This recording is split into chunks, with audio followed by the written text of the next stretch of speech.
শেখ হাসিনা পালায় না, অথচ ডিজিটাল স্ক্রিনের সামনে দাঁড়িয়ে শিক্ষার্থীরা যখন হাঁটছেন তখন দেখা যাচ্ছে দম্ভ ভরা সেই নেত্রী ঠিকই দেশ ছেড়ে দৌড়ে পালাচ্ছেন, সাথে ব্যাকগ্রাউন্ডে বাজছে জিন্দেগি জিন্দেগি গান। শেখ হাসিনা পালিয়ে গেছে, শেখ হাসিনা নাই, শেখ হাসিনা চলে গেছে, শেখ হাসিনা পালায় না।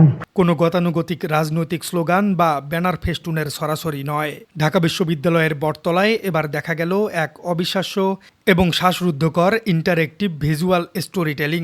দীর্ঘ ১৬ বছরের একটি স্বৈরাচারী ইকোসিস্টেম কিভাবে কাজ করত, কিভাবে ধাপে ধাপে একটি জাতির অধিকার কেড়ে নেওয়া হয়েছিল, তার এক অভাবনীয় মাস্টার ক্লাস দেখালো বাংলাদেশ ইসলামী ছাত্র শিবির। কেবল রাজনৈতিক বক্তৃতাই নয়, বরং পলিটিক্যাল আর্ট বা শিল্পভিত্তিক রাজনৈতিক কর্মসূচির এমন ব্যতিক্রমী আয়োজন দেখে রীতিমতো মুগ্ধ সাধারণ মানুষ এবং বিশ্লেষকরা। কিন্তু ঠিক কি চমক এবং থ্রিলিং উপাদান লুকিয়েছিল এই মেগা প্রোগ্রামে? দর্শক, চলুন সরাসরি মূল খবরের গভীরে প্রবেশ করা যাক। আমি যে কি খুশি হচ্ছি মা, আমি কিছু খাওয়াই পাচ্ছি না, বয়সের কারণে মা। আবু সাইদ আমার সন্তান, মুগ্ধ আমার সন্তান।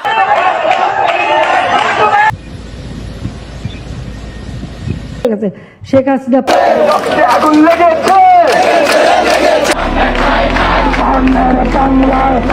জুলাই গণ অভ্যুত্থানের দ্বিতীয় বর্ষপূর্তি উপলক্ষে ঢাকা বিশ্ববিদ্যালয় ক্যাম্পাসের বটতলায় রক্তাক্ষরে জুলাই শীর্ষক এক ঐতিহাসিক প্রদর্শনীর আয়োজন করে বিশ্ববিদ্যালয় শাখা ছাত্র শিবির। 2 দিনব্যাপী এই মেগা প্রোগ্রামের প্রথম দিন ছিল লিগধর ম্যারাথন এবং সন্ত্রাস প্রতিরোধ দিবসের কর্মসূচি।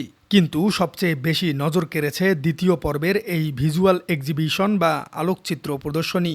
আয়োজকরা জানিয়েছেন, এটি কেবল জুলাইয়ের স্মৃতিচারণ নয়, বিগত 16 বছরের দীর্ঘ ফ্যাসিজম কিভাবে দেশে তার শেকড় গড়েছিল তার প্রতিটি শোকাবহ এবং ভয়াবহ ধাপকে এখানে অত্যন্ত সুনিপুণভাবে তুলে ধরা হয়েছে। শিশু থেকে শুরু করে বয়োবৃদ্ধ সব বয়সের দর্শনার্থীরা এখানে এসে এক অদ্ভুত ঘোরের মধ্যে পড়ে যাচ্ছেন। প্রতিটি স্টল যেন এক একটি নীরব ইতিহাস, যা দর্শনার্থীদের মনের গহীনে এক তীব্র সাইকোলজিক্যাল ইম্প্যাক্ট তৈরি করছে। প্রদর্শনীর শুরুতেই দর্শনার্থীদের দৃষ্টি আকর্ষণ করে পিলখানার সেই শোকাবহ ট্র্যাজেডির এক নিপুণ প্রতীকী উপস্থাপন, যেখানে অত্যন্ত সম্মানের সাথে রাখা হয়েছে শহীদ বিডিআর সদস্যদের ক্যাপ এবং তাদের ব্যবহৃত পোশাক। এই দৃশ্যটি দেখার সাথে সাথেই দর্শনার্থীদের মনে এক চরম বিষাদ নেমে আসে। এরপর কিছুটা সামনে এগোলেই দেখা যায় 5 মে শাপলা চত্বরের সেই অন্ধকার রাতের এক জীবন্ত ক্যানভাস। সাদা পাঞ্জাবি, টুপি আর জায়নামাজের সাথে জাতীয় পতাকায় মোড়ানো প্রতীকী উপস্থাপন দেখে যে কারোর হৃদয় ভারী হয়ে উঠতে বাধ্য। একটি স্বাধীন দেশে রাতের অন্ধকারে সাধারণ ধর্মপ্রাণ মানুষদের উপর যে স্টিম রোলার চালানো হয়েছিল, তার এই নীরব উপস্থাপনা হাজারো স্লোগানের চেয়েও বেশি শক্তিশালী বার্তা দিচ্ছে। এটি যেন কেবল একটি প্রদর্শনী নয়, বরং একটি নীরব শোকগাথা। প্রদর্শনীর সবচেয়ে গা শিউরে ওঠা অংশটি হল আয়নাঘর বা গোপন টর্চার সেলের ডেমো। বছরের পর বছর ধরে বিরোধী মতাদর্শের মানুষদের কিভাবে দিনের আলো থেকে আড়াল করে চিরতরে হারিয়ে দেওয়া হতো, ঠিক তারই একটি ভয়ঙ্কর এবং সাইকোলজিক্যাল ডেমনস্ট্রেশন তৈরি করা হয়েছে এখানে। দর্শনার্থীরা সেই সেলের সামনে দাঁড়িয়ে এক অদ্ভুত ভীতিকর অনুভূতির সম্মুখীন হচ্ছেন। আর ঠিক এর পাশেই রয়েছে বিগত সরকারের প্রহসনের চূড়ান্ত রূপ, হারুনের ভাতের হোটেল। তোল ছবি তোল, এই বাক্যটি লিখে যে ব্যঙ্গাত্মক স্যাটায়ারিক্যাল চিত্রকল্প তৈরি করা হয়েছে, তা দর্শকদের মনে করিয়ে দিয়েছে কিভাবে আইনের রক্ষকরা সাধারণ মানুষকে জিম্মি করে সোশ্যাল মিডিয়ায় নাটক সাজাতেন। রাজনৈতিক ব্যক্তিবর্গকে ধরে এনে খাইয়ে সেই ছবি ছড়িয়ে দিয়ে কিভাবে জনগণের সাথে চরম প্রহসন করা হতো। আর কমেডি প্রেজেন্টেশনটি ছিল এক কথায় মাস্টার স্ট্রোক। বিগত সরকারের পররাষ্ট্রনীতি কতটা নতজানু ছিল তা বোঝাতে একটি অত্যন্ত সাহসী এবং রূপক ইনস্টলেশন রাখা হয়েছে এই প্রদর্শনীতে।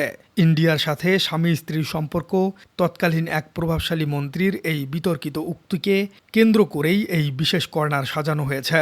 সেখানে প্রতীকী হিসেবে রাখা হয়েছে মাদক এবং মদের বোতল। এই ইনস্টলেশনটির মূল বার্তা হল একটি অসম পররাষ্ট্রনীতির কারণে কিভাবে দেশে সাংস্কৃতিক অবক্ষয় এবং মাদকের আগ্রাসন ঘটেছিল। একটি স্বাধীন রাষ্ট্র কিভাবে অন্য একটি রাষ্ট্রের কাছে নিজের আত্মসম্মান বিকিয়ে দিয়ে কেবল ক্ষমতা টিকিয়ে রাখার খেলায় মত্ত ছিল, তা এই একটিমাত্র ভিজুয়াল আর্টের মাধ্যমেই দর্শনার্থীদের কাছে স্ফটিকের মতো পরিষ্কার হয়ে যায়। সবচেয়ে বেশি দর্শক সমাগম এবং চাঞ্চল্যকর দেখা গেছে একটি বিশেষ ইন্টারেস্টিং ডিজিটাল জোনে, যেখানে বড় করে লেখা শেখ হাসিনা পালায় না, কিন্তু চমকটি লুকিয়ে আছে এর ঠিক সামনের একটি ট্রেডমিলের মতো অংশে। শিক্ষার্থীরা যখন সেই নির্দিষ্ট জায়গায় পা রাখছেন তখন সামনের ডিজিটাল স্ক্রিনে দেখা যাচ্ছে সেই দাম্ভিক নেত্রী ঠিকই দৌড়ে পালাচ্ছেন।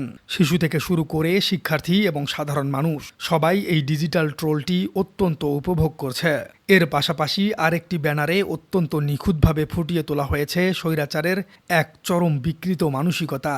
সেখানে দেখানো হয়েছে দেশের কোনো শোকাবহ সংবাদ বা সাধারণ মানুষের বিদায়ের খবর শুনলে কিভাবে তিনি জিন্দেগি জিন্দেগি গানের সাথে সেটি উদযাপন করতেন। একজন রাষ্ট্রপ্রধান কতটা সাইকোপ্যাথিক এবং জনবিচ্ছিন্ন হলে এমন উল্লাস করতে পারেন সেই বার্তাটি এখানে অত্যন্ত সৃজনশীলভাবে ব্যঙ্গ করা হয়েছে। দর্শক, শিবিরের প্রদর্শনীর আরেকটি বড় অংশ জুড়ে রয়েছে নিরাপদ সড়ক আন্দোলন এবং সর্বশেষ জুলাইয়ের গণ অভ্যুত্থানের চিত্রকল্প। শিক্ষার্থীদের উপর হওয়া এই নির্মম নির্যাতনের দৃশ্যগুলো যখন চোখের সামনে ভেসে ওঠে তখন শিক্ষার্থীরা এক অদ্ভুত স্তব্ধতায় হারিয়ে যান। জাতীয় পতাকায় মোড়ানো কফিন আর আন্তর্জাতিক অপরাধ ট্রাইব্যুনালের প্রহসনের বিচার নিয়ে তৈরি করা প্রতীকী নিদর্শনগুলো প্রমাণ করে যে বিগত ১৬ বছরে এই ভূখণ্ডের উপর দিয়ে ঠিক কী পরিমাণ অবিচার চালানো হয়েছে। জুলাইয়ের উত্তাল দিনগুলোতে সাধারণ ছাত্র জনতা কিভাবে বুক পেতে দিয়ে ফ্যাসিজমের পতন ঘটিয়েছিল তার প্রতিটি মুহূর্ত ক্যামেরার লেন্স এবং প্রতীকী ক্যানভাসে জীবন্ত হয়ে উঠেছে ঢাকা বিশ্ববিদ্যালয়ের এই বটতলায়। এই ধরনের পলিটিক্যাল আর্ট বা শিল্পভিত্তিক রাজনৈতিক কর্মসূচি সাধারণত বাংলাদেশের মতো দেশে দেখা যায় না, কিন্তু ঢাকা বিশ্ববিদ্যালয় ছাত্র শিবির এবার ঠিক সেই জায়গাটিতেই এক বিশাল প্যারাডাইম শিফট বা নতুন মাত্রা যোগ করেছে। প্রদর্শনীতে আসা সাধারণ মানুষ অত্যন্ত আবেগপ্লুত হয়ে পড়েছেন। শহীদ জাবের ইব্রাহিমের বাবার মতো অনেক ভুক্তভোগী পরিবারও সেখানে উপস্থিত ছিলেন। এক অভিভাবকের বয়ানে জানা যায় তিনি তার ছোট বাচ্চাদের নিয়ে এসেছেন ইতিহাসের এই বাস্তব শিক্ষা দিতে, কারণ জাতি হিসেবে মানুষের স্মৃতিশক্তি খুব দুর্বল। এই ক্ষতগুলো বারবার মনে করানোর প্রয়োজন। এই আয়োজন প্রমাণ করে যে আগামী প্রজন্ম যেন কোনোভাবেই ভুলে না যায় যে স্বৈরাচারের আসল চেহারা ঠিক কেমন ছিল। দর্শনার্থীদের মতে এই উদ্যোগটি শুধু আজকের জন্য নয়, বরং জুলাই স্মৃতি জাদুঘর নামে এটিকে স্থায়ীভাবে সংরক্ষণ করা উচিত, যাতে আরেকটি জুলাই কখনোই এই ভূখণ্ডে ফিরে না আসে। দর্শক, রাজনৈতিক কর্মসূচি মানেই কেবল রাস্তা বন্ধ করে মাইক বাজিয়ে স্লোগান দেওয়া নয়। শিল্প, সাহিত্য এবং ভিজুয়াল প্রেজেন্টেশনের মাধ্যমেও মানুষের মগজে এবং মননে একটি বিশাল সাইকোলজিক্যাল বিপ্লব যে ঘটানো যায়, ঢাকা বিশ্ববিদ্যালয়ের বটতলায় আয়োজিত এই রক্তাক্ষরে জুলাই প্রদর্শনী তারই এক জ্বলন্ত প্রমাণ। ফ্যাসিজমের দীর্ঘ ১৬ বছরের ইতিহাসকে এমন জীবন্ত করে তোলার এই মেগা ইভেন্ট আগামী দিনের ছাত্র রাজনীতির জন্য একটি নতুন মডেল হিসেবে বিবেচিত হবে।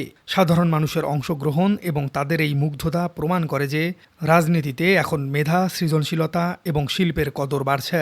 অন্ধকারের সেই দিনগুলো পেরিয়ে আসা একটি জাতি এভাবেই তাদের ক্ষতগুলোকে শক্তিতে পরিণত করে আগামী দিনের নতুন ইতিহাস রচনা করবে। প্রিয় দর্শক, ঢাকা বিশ্ববিদ্যালয়ে ছাত্র শিবির আয়োজিত এই ব্যতিক্রমী প্রদর্শনীকে আপনি কিভাবে দেখছেন?